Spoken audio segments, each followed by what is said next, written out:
Hello, and welcome to another episode of our 20-minute playbook series, where each week we sit down with an elite performer, from iconic founders to world-renowned investors and best-selling authors, to dive into the ideas, frameworks, and strategies that got them to the top of their field, all in less than 20 minutes. I'm Daniel Scrivner, and on the show today, I'm joined by the one and only Gokul Rajaram. He's a prolific angel investor in over 300 companies and counting, and an executive at Doordash, which he joined after Doordash acquired Caviar from Square in 2019. I was fortunate enough to get to work with Gokul at Square, and I am beyond thrilled to have him on the show today. In this episode, Gokul shares what he thinks his investing superpowers are, why he loved Mark Andreessen's interview on The Good Time Show, why he loves Andre Agassi's book Open, and the advice he'd give his younger self if he could go back 20 years to the start of his career. You can find the notes and transcript for this episode at outlieracademy.com/105. That's 105. You can follow Gokul on Twitter, which I highly recommend, at GokulR. That's GOKULR. With that, let's dive into Gokul Rajaram's playbook. Gokul, I'm thrilled to have you back on 20-Minute Playbook. Thank you so much for the time. Thanks so much for joining me again. Thank you. Great to be here, Dan. So this is a little bit faster paced than the long form interview that we did. I'm going to ask you the same 10 questions that we asked every guest, and we're going to try to do this in 20 minutes.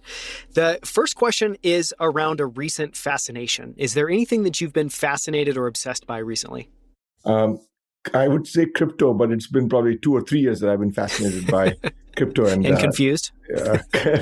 Yeah, I think it's just the evolution of crypto. I think the NFT, the rise of NFTs, the myriad ways in which essentially the Web3 world has just sprung. Right now, I'm fascinated by. I'm seeing essentially that every Web2 infrastructure product, whether it's analytics, CRM, marketing, email, even messaging, is being rebuilt in Web3. So I'm trying to uncover what are the other Web2 protocols or infrastructure layers that have still to be built for Web3. So it's been really fascinating to me to see really the rebuilding of all of these things that have been built over 20, 25 years for Web2. Now within like 2 years or few months, they're being rebuilt by entrepreneurs. Yeah, it's a very short time. I know. And you're starting to see companies too that are, have this kind of hybrid Web 2, Web 3 model where it's like we have traditional cloud infrastructure, but also blockchain. And it's going to be interesting, I think, to see those play out as well too. Exactly. Yeah, I love that. Second question is around your superpower. And I think that what we're trying to get at there is, we're all uniquely gifted in some ways. What do you think your superpowers are, and how do you harness those? How do those show up day to day? It's a good one. I don't know. I don't know if I have any, but if there is one, I think it is to be able to take almost any, I would say, business problem and be able to find a way forward to solve it. So I think it's problem solving, business problem solving, around taking a business outcome and being able to brainstorm a few different ways in which we can have customer behaviors. The other one is really breaking down a problem. I think I never felt that when I was an engineer, I would be given a very specific problem to solve, and I would solve it. And I really want to learn how to be given a more open-ended problem and figure out what are the ways to solve it versus just doing X. And I trained myself, I think, over several years. So I got better at that, which is taking open-ended problems and putting structure around how to solve them. Maybe the best crisp articulation. I think that definitely qualifies as a superpower. And I also love no one's given that answer before. So I love that. On the flip side, what do you struggle with? And this is just this concept that, no matter how talented, no matter what we've been able to achieve, we all struggle with some pretty fundamental things. What do you struggle with, and how have you worked around or improved those things over time? Saying no to people. I want to help people. So when anyone reaches out, my first reaction is to say yes. And the problem is there's only X number of hours in the day, X number of days in the week. And so I have started using over the last few months calendar to really prevent me. I literally block off times where I need to do deep work myself. I can't be in one-on-ones with folks. I can't meet with folks. And I'm also putting guardrails around the number of hours I spend meeting with entrepreneurs or meeting with other folks versus working myself on stuff that matters. Because so I think not saying no, to be honest, has been the source of many incredibly serendipitous discussions, meetings, and great things that have happened, but also leads to incredible amount of stress around time management and being able to be productive. Yeah, well said. I identify with that, and I definitely agree. It's a two-edged sword. Is there any book? Is there anything you read or listened to that helped you get better at that? Like what comes to mind as you talk about saying no is The Courage to Be Disliked, which has been on my reading list for a long time. I haven't read yet. I think it's there was a podcast with Mark Andreessen, which was done on the Good Time Show, I think, by Shriram, who's now at Andreessen, and I think that really talked about how Mark essentially uses calendaring to completely manage his day. Anything he needs to do is on calendar. So it inspired me. I was doing some soft version of it, but I became much hardcore about saying, well, if I have to do something, if I'm doing meetings and they're on calendar, why does almost everything I need to do not be in calendar? So it should be a half an hour block or 1 hour block on calendar if I have to do something. So I've started being much more aggressive about calendaring things and saying, well, you're going to do this now. You've got to eat the frog in the morning. So 8 to 9, you've got to write whatever it is. You've got to write this memo or document or performance review, whatever the case may be. Yeah, thanks for sharing.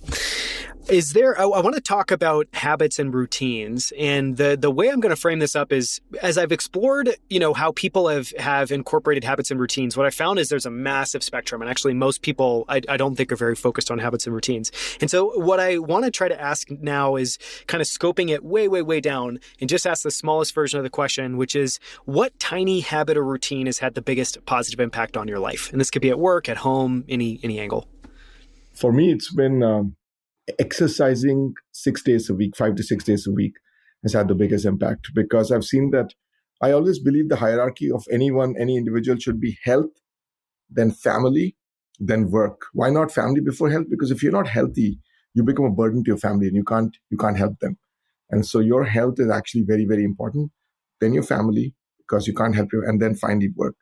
And I think many of us who have families and who work quite a bit ignore health, and you don't realize how much just focusing on your health has a trickle-down effect on making you just happier, more productive. Even things that you don't feel excited about, you feel more excited if you're healthy. So being able to just have some kind of exercise 5 to 6 days a week on a consistent basis has been the most transformative thing I've done. Probably a common thing I'm sure many people have said on your show, but for me, it started when I was starting to commute to Square 9 years ago, where I realized that my day, I would no longer just I live in the South Bay area, I would no longer just have a 15-minute commute. I would have a 1 hour commute, which means 2 hours of my day was taken up, 10% of my day was taken up by commute. So I needed to really find time to exercise before getting into the car. And I started doing that, and that persisted, thankfully, over the last 9 years. Yeah. I feel like exercise is one of those things counterintuitively too, that, a lot of people don't have time for it. And yet what I find is when I make time for it, it actually gives me time back in the day. Because to your point, I'm more productive. I show up just in a better version of myself. Look, it's a date with yourself, essentially. And so give yourself a treat and if you can do a one-on-one with someone else, why can't you do a one-on-one with yourself? Put a half an hour. Yeah, that's well said. Okay, I want to talk about favorite books. And what I'd be curious is if you find yourself sharing, the same books, the same types of books with founders and investors that you work with, and just if you have any all-time favorites. And this can also be, these don't just have to be business books. It can be anything. My favorite books are things that are written with a point of view and have more of a storytelling nature to it. In addition to teaching, they also entertain.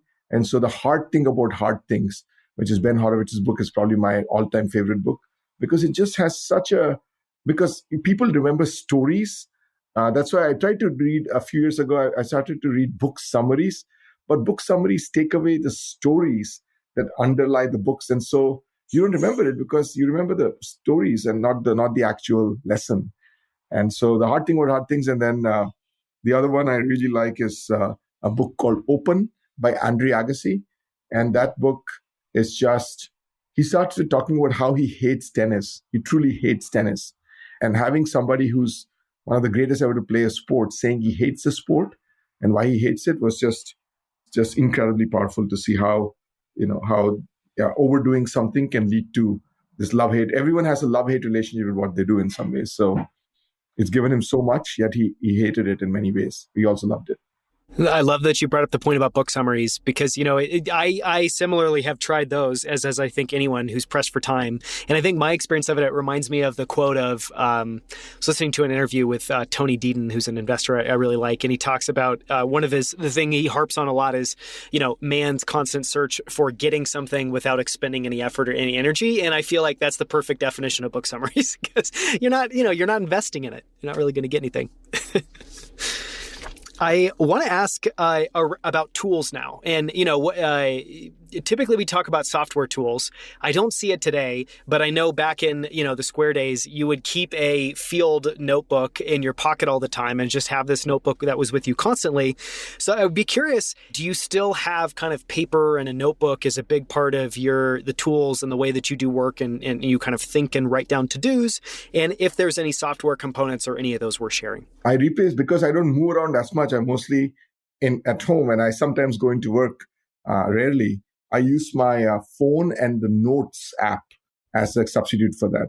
So I basically update my Notes app on a constant basis. So I don't use any fancy things. So Notes it's a closest. It looks like the Moleskine thing. You can kind of configure a little bit, and it has check boxes, and I checkbox after I do it digitally. So it's basically it's become a proxy for basically carrying around the book because I always have my phone on me. So I'll quickly jot something down. So basically I have a note that is the to-do for the day. And it's essentially the biggest discipline there has been to cut down the to-do to 2 or 3 versus to have 10, because you got to really know what the top 1 or 2 things are that you need to get done today. And then for everything else, I use just a different note. But really, every day, the biggest struggle is what are the top 1 or 2 things that if you do that, you feel you had a good day. You made progress. Do you have, as part of your routine, doing that the night before? Or do you try to make, time to do that in the morning? Is there a specific time you do that kind of prioritization work? In the morning when I wake up, that's one of the first things I do within the first half an hour of waking up. Exercise, teeth brush, etc., and then basically what's got to be done. And exercise actually plays a good clarifying role because you can get a lot of stuff out and you can think about it, and then you're determined. And it actually gives you more determination to write down that big thing that you've been maybe dreading. I'm going to do it after powered by excess fuel. Then the rubber meets the road and you have to actually put down the list and start checking things off. I want to talk about success. And what I want to talk about there is your definition of success and how that's changed over time. And, I think for you, it would be really interesting just to talk about that at the highest level, because you do a lot of things. You're an investor, you're an operator, you have a family. What does success look like for you today? Or how do you think about that? And then how has your definition changed over time? Yeah, I think, again, 15 years ago, I would have said success means to run a large organization and to, essentially be an important part of an organization, et cetera. But now, as I've really crystallized that for me, the 3 most important things are health, family, and work. Success truly follows on that dimension. First is be healthy. All of us have gone through injuries or whatever it is, or had pain. And only when I've seen that we really don't think about how lucky we are to be healthy until we have some incredible pain or physical. And so it's really to be, physically and mental. I think mental health is just as important, I think, as physical health. So be physically and mentally healthy and active, number 1. Number 2 is essentially make sure that I'm there for my family and see my kids succeed, do well, be happy in whatever they want to do, and have a good relationship and have a loving relationship with my wife and parents and just general family. And the third one is, I think, at this point, success at work for me is about being helpful and being known. I think if I were to distill it, it would be being known as a value-added, helpful part of the broader tech ecosystem globally. I think I would probably initially have said just the Valley a few years ago, but now I've worked with many entrepreneurs across the world. So I want to be known as someone who's basically helpful. And every company I work with, I say my goal is not to make money off of you. My goal is to really make sure that you think of me as one of the top, most helpful people on your cap table. Yeah, as someone that knows a few of the founders that you've invested in, I think you already have that reputation. So I think you've got a good head start there. I want to ask one follow-up question, which is, I know that you alluded to it there, that you've been investing, working with more founders, entrepreneurs around the world. And I want to just stop for a second and ask the question of, one, what are you seeing there? What excites you there? And then I think just for people that maybe don't spend as much time focused outside of the US as inside of the US, just share a little bit of what that perspective gives you, what it shows you about the world and about founders around the world. Yeah, and to be honest, till March of 2020, 95% of my investments were in the US. As soon as Zoom happened, COVID happened, literally the whole world opened up, and didn't matter whether the founder was saying in Bogota, Colombia, or Jakarta, Indonesia, or Bangalore, India, or New York. They all were essentially the same at that point.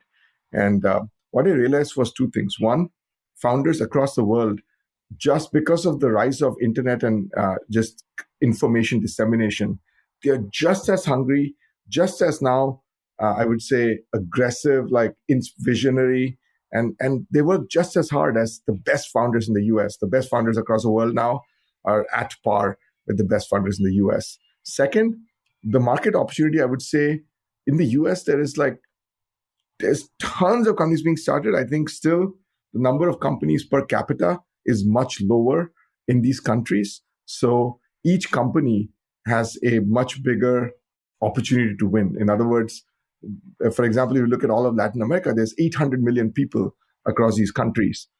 Similarly, India has 1.1 billion people. In Southeast Asia, Indonesia itself has 300 million people, or more than 300 million. So each of these regions is massive, but the number of companies attacking these problems are much smaller. So, and I think coming from the US, I think folks who are in the US, you don't know how much they value your lessons, your experience, etc. It's incredible. So competing with like thousands of investors and advisors to get attention of a Valley company versus they're hungry. They reach out. They're much easier to kind of, I would say, get time with because they want that time. So I think there's a lot of benefits to working there. It takes you back to simpler times. I mean, they're just focused on also the Maslow's hierarchy. There's many basic, in the US, I think many of the infrastructural challenges have been generally solved. I think many of the companies are doing more self-actualization kind of things, you would say. But in most of these countries, basic fundamental infrastructure things are being catered. So you also feel like you're truly having impact on the lives of people in foundational ways, much more so than in the US. That said, I mean, the US is still the epicenter, but these regions together, I think 50, I almost say that if you're an investor, you probably do 50% the US, 50% rest of the world. I love the points you made. Last question. I'd be super curious to know what advice you would give to your younger self. So if you could go back even to Gokul in 2002 and whisper, just a couple words, either of encouragement or just a reminder to yourself, is there anything you would tell your, kind of a younger version of yourself? Be curious. Continue to be curious. I think curiosity and be open to new ideas. I think that's something that I need to keep reminding myself because as you get older, you sometimes get jaded. And you realize that you sometimes say, well, this has been tried before. I think the danger with pattern matching, I'm an investor in enough companies that I'm like, well, I've seen that movie play out before. But every time it's a different outcome. Jack and Jim started a company in payments, one of the worst areas to start a company in. Hundreds of collapses, graveyard, created one of the best companies, iconic company. And the same is true for something like grocery, where Webvan and Instacart a decade later. And so I think from first principles, don't be influenced by patterns, use the right lessons, but don't just ignore new ideas or ideas that have been done before just because they've been done before. Look at the entrepreneur. Always be people first. Yeah, so well said. Thank you so much for the time, Gokul. For anyone listening, I highly encourage you to follow Gokul on Twitter. You can find him at GokulR, Gokulr. Thanks for the time, Gokul. This meant a lot. Thanks again, Daniel. Thank you so much for listening. You can find the show notes and transcript for this episode at outlieracademy.com/105. That's 105. For more from Gokul Rajaram, listen to episode 102, where he joins me on our Investor Spotlight series to go deep on how he thinks about product management and his incredibly popular SPADE framework for making transparent decisions as a company. In that interview, we cover what product vision and leadership looks like in action, the difference between product managers and analysts, how his SPADE framework came out of a failed meeting with Sergey Brin, Larry Page, and Eric Schmidt at Google, and his advice for teams, from how to test your hypotheses with no-code tools and no engineers, to why small teams win, and why speed is the ultimate competitive advantage for startups. You can now also find all of our interviews on YouTube at youtube.com/outlieracademy. On our channel, you'll find all of our full-length interviews as well as our favorite short clips from every episode, including this one. So make sure to subscribe to get notified whenever we share new videos each week on YouTube. Thank you so much for listening. We'll see you right here next week on Outlier Academy.